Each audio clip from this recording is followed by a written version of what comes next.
Many plants we eat as vegetables, others have medicinal uses. But there are rare and special plants that generate visions or hallucinations if they are eaten or ingested. As an archaeologist and anthropologist, over the past 20 years I have become fascinated by these plants and their cultural importance, and have been engaged in a quest to uncover their secrets.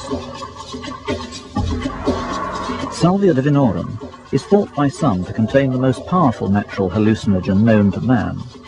Used by the Mazatec Indians, a small and remote tribe in Central America, it was discovered in the 1950s. And it's only in the last decade that the active ingredient has been identified.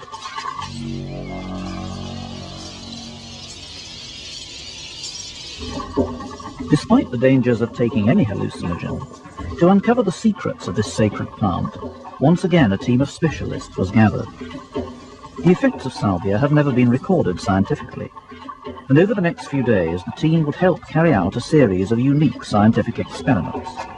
Volunteers were to take a strictly controlled dose, and we would record the outcome.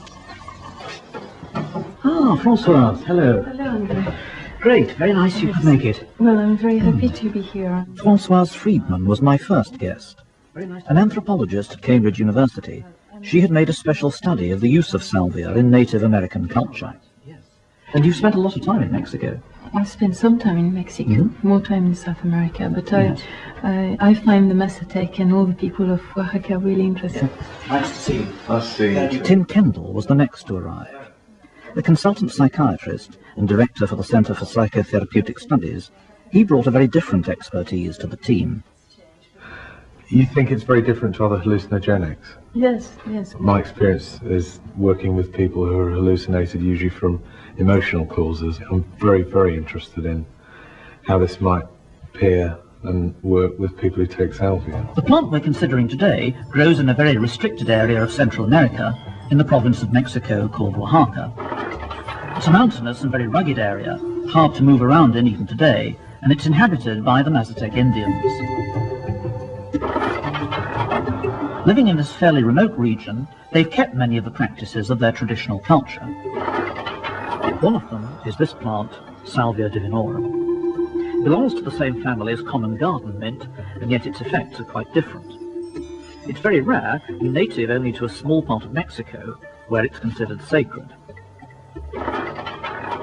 The name means the diviner's sage, and it's used in religious ceremonies, both for curing illness and also to gain visions. And these can be used either to secure supernatural help, or even visions of where some lost object can be located. Today, the plant plays an important part in the faith of the Mazatec Indians by inducing visions of the Virgin Mary, who's considered to be the patroness of this plant, and indeed it's called Herba Maria Pastora, the herb of Mary the Shepherdess.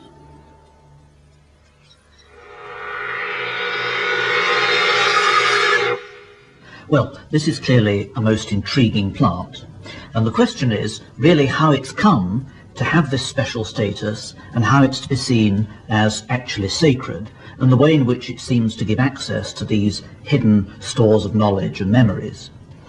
Françoise, you've studied the Mazatec Indians and the role that this plant plays in it. What do you think?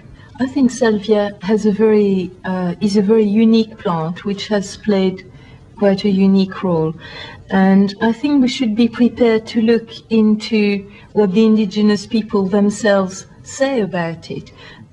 The Mazatec approached the plant as a learning aid to become a shaman and to get insights about the creation of the world and the cosmos. Okay, would you like to try some now? Yeah, that'd be nice. Okay. We knew that the initial impact of the plant was the strongest. What effect would it have on Sean?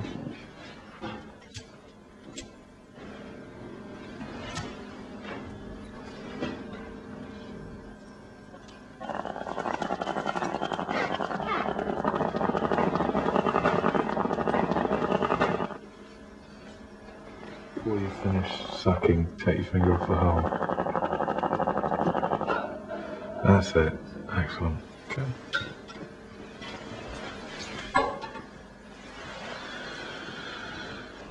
Okay, how are you feeling? I'm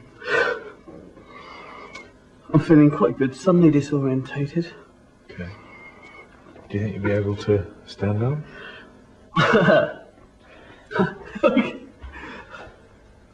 Right, I think that's a very funny question. Okay. And, that I might be able to, but I don't think so. Okay. I felt actually as if somebody had said something extremely funny, or as if there was something extremely funny, but I wasn't quite sure what that was.